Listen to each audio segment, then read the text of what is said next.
अस्सलाम वालेकुम। आज बनाते हैं सॉफ्ट और जूसी मटन की बहुत ही मज़ेदार सी रेसिपी जिसे आप खाकर खुश हो जाएंगे। इसमें ना तो ऑयल का इस्तेमाल होगा और ना ही मिर्च मसालों का, सिर्फ नमक में इसको बनाकर तैयार करेंगे। जायका इंतहाई लाजवाब बनेगा और मटन रुई की तरह सॉफ्ट और टेंडर बनेगा। तो चलिए रेसिपी शुरू करते हैं। इसके लिए मैंने यहाँ पर मटन लिया है 2 किलो। इसका वज़न है। अच्छे से धोकर इसको पहले आप ड्राई कर लें। तो इसके लिए मैंने यहाँ पर रान और चांपो का गोश्त लिया है। आप इसी रेसिपी के लिए किसी भी गोश्त का इस्तेमाल कर सकते हैं। तो सबसे पहले इसके ऊपर लगाएँगे नमक। नमक लगाने से ये होगा कि ये बहुत ही जायकेदार बनेगा, मटन अंदर से फीका नहीं रहेगा। तो अब नमक लगाकर अच्छे से इसका मसाज करेंगे, इसको 10 मिनट के लिए रेस्ट के लिए रखेंगे। इस रेसिपी में मैंने गोश्त का, हड्डी का और साथ में इसमें थोड़ी बहुत चर्बी लगी हुई है, इसका इस्तेमाल किया है।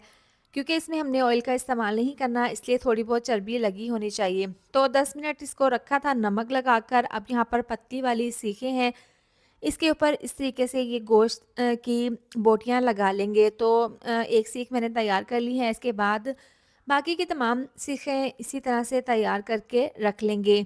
इसके बाद हमने अंगीठी के ऊपर इस तरीके से ये सीखे रखकर इनको सेकना है, यानी कि आपने कोयले जलाकर तेज़ कोयलों के ऊपर इस तरीके से ये सीखें नहीं रखनी, हल्के से आपने बिल्कुल स्लो आंच पर आपने इस तरीके से ये सीखों को रख देना है और इनको सेक लेना है। अब 5 मिनट के बाद इसकी साइड को चेंज कर देंगे। देखिए एक साइड से हल्का सा कलर आना शुरू हो गया है, तो दूसरी साइड से भी इसी तरह से इसके ऊपर कलर लाएंगे।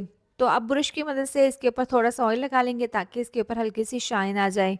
अब दोनों साइड से बोटियों को अच्छे से सेक लेंगे। किस शहर से आप मेरी वीडियो देखते हैं, आप कमेंट करके ज़रूर बताया करें ताकि मैं आपका शुक्रिया अदा कर सकूं।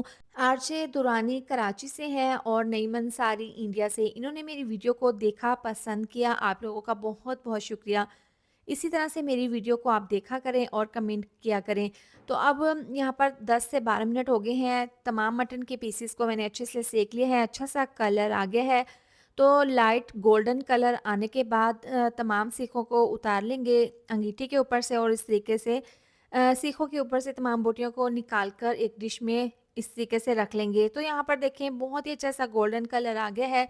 लेकिन अभी ये रेसिपी पूरी कंप्लीट नहीं हुई है, अभी इसको और मज़ीद हमने पकाना है। तो तमाम बोटियों को डाल देंगे प्रेशर कुकर में, साथ में साबुत लहसुन डाल देंगे 2 अदद और हरी मिर्च डाल देंगे तकरीबन 8 अदद। ये डालने के बाद अब इसके अंदर हम डाल देंगे पानी, तकरीबन 1 से डेढ़ गिलास डाल देंगे इसके अंदर पानी और प्रेशर कुकर का ढक्कन बंद करके इसको 5 मिनट के लिए तेज़ आंच पर पकाएंगे। इसके बाद जब इसकी व्हिसल बजना शुरू हो जाएगी तो मीडियम टू लो आंच पर इसको 15 मिनट के लिए पका लेंगे।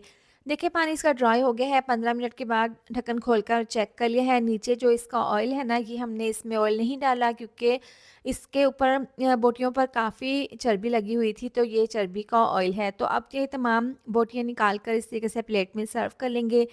माशाल्लाह से देखें कितना ज़बरदस्त सा गोल्डन सा कलर आया है, मक्खन मलाई कितना सॉफ्ट और ये जूसी बनी है मटन की ये रेसिपी। तो आप इसको बनाएँ। सिर्फ़ इसको हमने नमक में बनाया है, इसमें ना तो ऑयल का इस्तेमाल किया है और ना ही मिर्च मसालों का। लेकिन यकीन करें ये जायके से भरपूर मक्खन मलाई की तरह सॉफ्ट और जूसी बनी है मटन की ये रेसिपी। और हरी मिर्च है जो हमने इसमें डाली थी ना, इसके साथ अगर आप खाएँगे ना तो आपको खाकर मज़ा आ जाएगा। तो इस आसान सी और मज़ेदार सी रेसिपी को ज़रूर बनाएँ। इसके साथ ही वीडियो अच्छी लगी हो तो लाइक, शेयर, सब्सक्राइब कर दें। मिलते हैं नेक्स्ट वीडियो में। अपना बहुत सारा ख्याल रखें। अल्लाह हाफ़िज़।